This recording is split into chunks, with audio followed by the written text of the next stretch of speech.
ఈ కంటోన్మెంట్ వాణి కార్యక్రమం అని సెప్టెంబర్లో స్టార్ట్ చేశాము.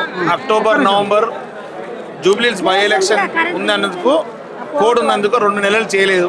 ఈరోజు ఈ డిసెంబర్లో చేస్తే ఏదైతే సెప్టెంబర్లో ఈ కంటోన్మెంట్ వాణిలో ఎవరైతే జనాలు వచ్చారో వాళ్ళ సమస్యలు కానీ వాళ్ళ అవసరాల గురించి ఇక్కడ విన్నపించుకుర్రో అవన్నీ అత్యధిక శాతంగా పరిష్కరించాం.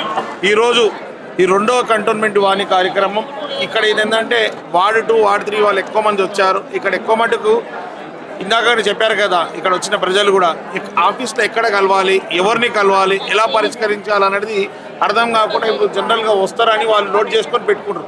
ఇక్కడైతే కంపల్సరీ అన్ని ఇచ్చిన అప్లికేషన్స్ అంతా నోట్ చేసుకొని దాన్ని ఏ డిపార్ట్మెంట్ ఆ డిపార్ట్మెంట్ పంపించి ఆ సెగ్రిగేట్ చేసి ఎప్పుడు బడ్జెట్ అలర్ట్ అయినా ఈ కంటోన్మెంట్ బోర్డు మీటింగ్ అయినా ఎజెండాలో పెట్టి ఈ సమస్యలు పరిష్కారం అవుతుంది.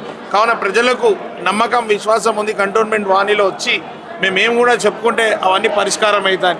ముఖ్యంగా ఈ యొక్క కార్యక్రమం ఒక ఉద్దేశం ఏంటంటే అధికారులు వీళ్ళింటి వద్దకే అనే ఉద్దేశం, ప్రజల వద్దకే అనే ఉద్దేశంతో ఇక్కడ అందరు పాల్గొని అందరు అకౌంటబిలిటీ ఆన్సరబుల్ ఉండడానికి ఇక్కడ ప్రోగ్రాం.